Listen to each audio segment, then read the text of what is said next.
wanted to say hi. Hope you're all okay. Not getting too bored yet. I'm missing you all so much. Can't wait to see you all again.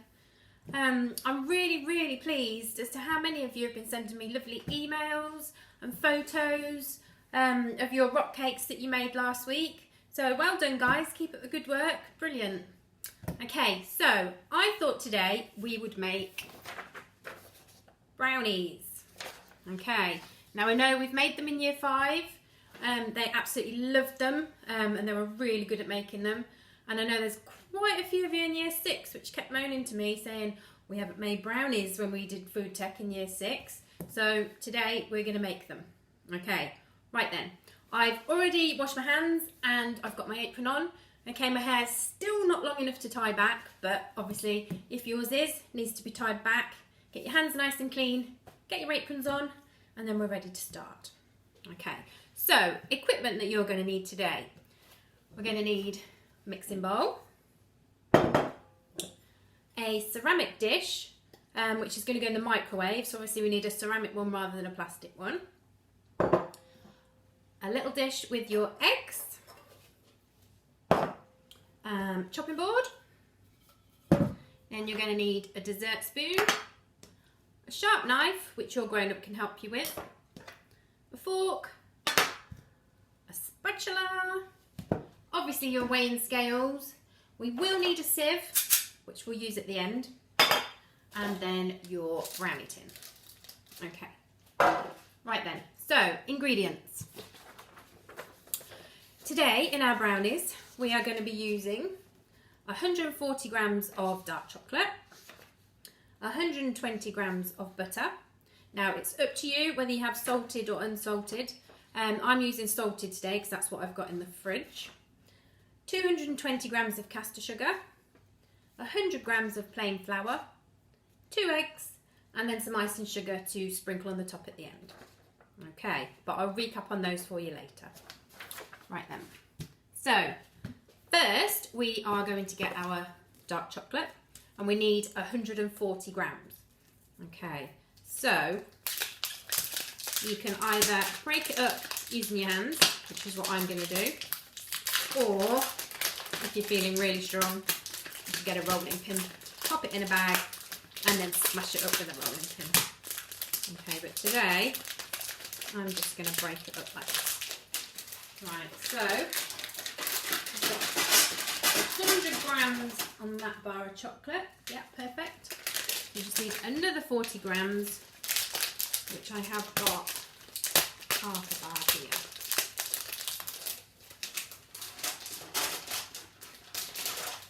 Okay. Yeah, perfect. Right, so I'm going to get my ceramic dish. I'm going to put my chocolate into it. Just going to break it up. The smaller you break up your pieces of chocolate, the better really, because then it doesn't take as long in the microwave when we melt it. Okay, so looks like that. Right then, next you are going to get your butter.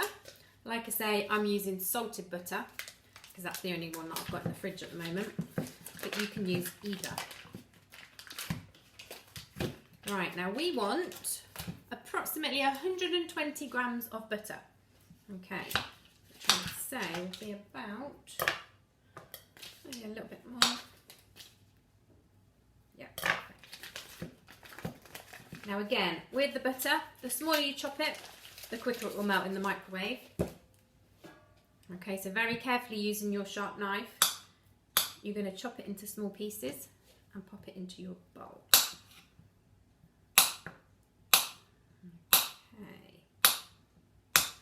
Now we're going to pop it in the microwave for roughly about 1 minute and 10.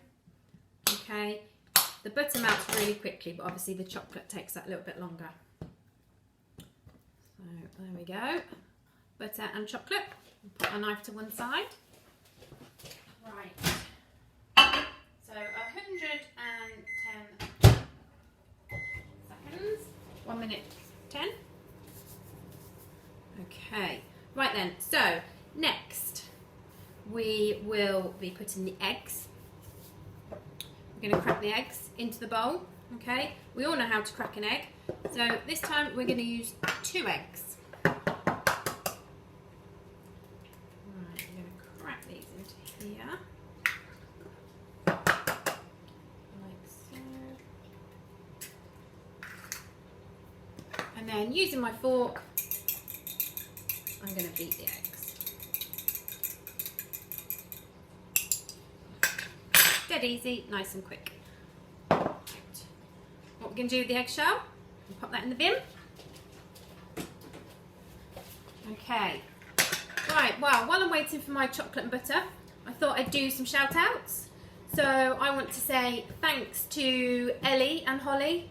Well done, girls. You sent me some lovely pictures of you making your rock cakes, and also you made homemade pasta, so that was brilliant. Well done, girls. Keep it up. Who else have we got? Henry. Henry sent me some gorgeous pictures of his rock cakes. They looked fab, Henry, so well done. Minnie sent me lots of pictures of rock cakes. She's been cooking all kinds of things at home, so that's really good. Well done, Min. And then Poppy and Harry, got one off you yesterday. Your rock cakes looked amazing. So, yeah, brilliant. Well done. I'm so impressed with you all. Just keep it up.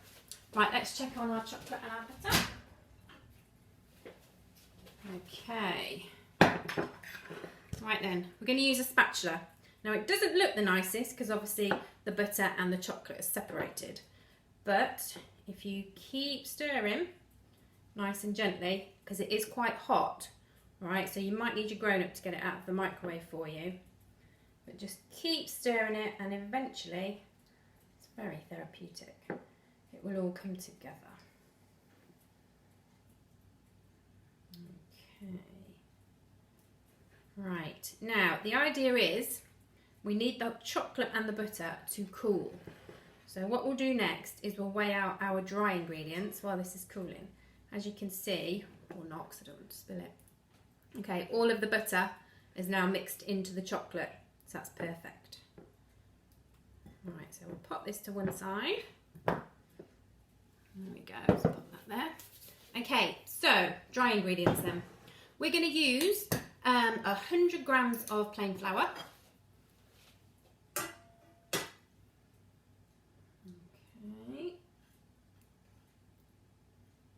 There we go, a little bit too much there. Perfect. And that is going to go into our mixing bowl. Okay, then next, sugar. It is quite a lot of sugar, but brownies are very sweet. Okay, so we're going to use 220 grams of sugar. Yeah, a lot of sugar. There we go.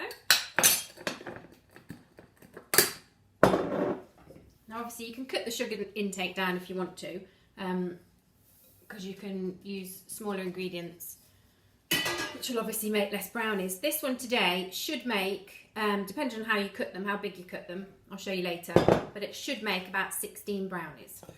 Okay, so give it a little stir.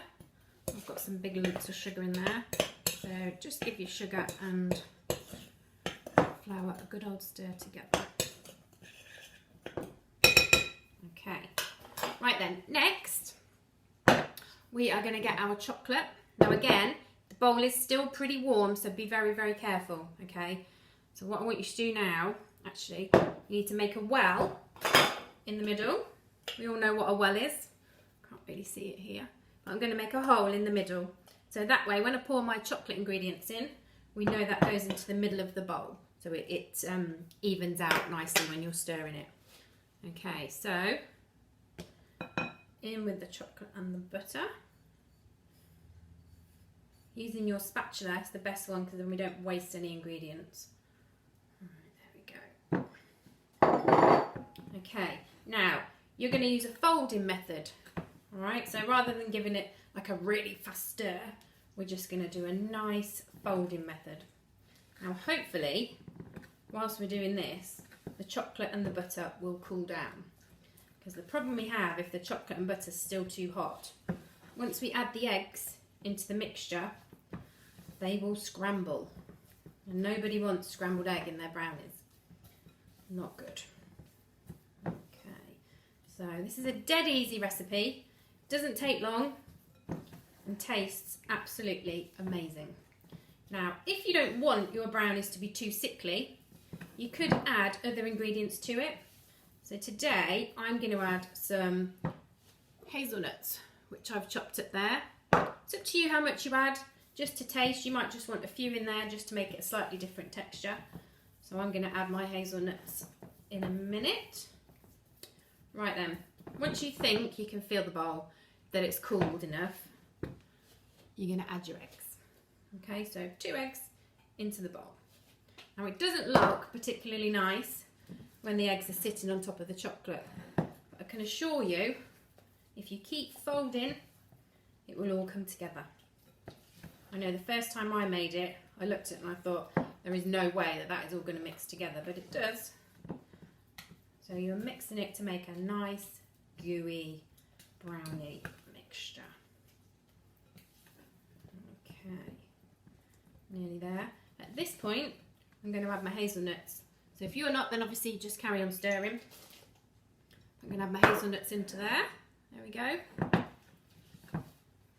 But you can add lots of different things if you wanted to. I know a lot of people cut up chocolate bars if you want it really super chocolatey. You might want to add some chocolate bars in there or some chocolate chips. But I like to keep it either nice and simple or just with some hazelnuts. Okay, right. Once your mixture is all mixed together and you can't see any flour or any eggs, then you're done. It's that simple. Okay, so I've got my tin here, which I've obviously lined with greaseproof paper. If you don't have greaseproof paper, that's fine. You can just line it, just grease it with some butter or some margarine. Okay, so being really careful not to get the mixture on the outside of the greaseproof paper, because then it tends to burn. All right, so just pour it into the middle. Make sure you scrape out all your mixture. Although I don't think any of this will go to waste, especially when you're looking at your nice chocolatey spatula.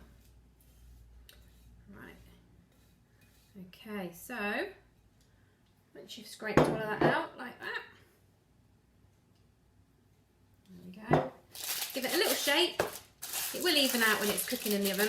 Just give it a little shake so it's spread along the bottom, and then it's ready to go in the oven. So I'm going to put it in the oven today for roughly 30 minutes on gas mark, on temperature 180. Okay. Now it's up to you how long you leave it in, because you might want your brownies quite gooey, in which case they won't take as long to cook, or you might want to have them a little bit more like a chocolate sponge. Okay, but that's entirely up to you how you want to have your brownies. So obviously they're cooking. I'm not going to keep you waiting for 30 minutes. So here are some that I made earlier. Okay, so I've managed to cut mine into 16. So what I'm going to do now, just the final touch, I'm going to get some icing sugar into my sieve. And then I'm just going to give them a nice dusting of icing sugar over the top. Delicious. Okay, and that's that. Enjoy your brownies, guys. Stay safe. Love to you all. See ya.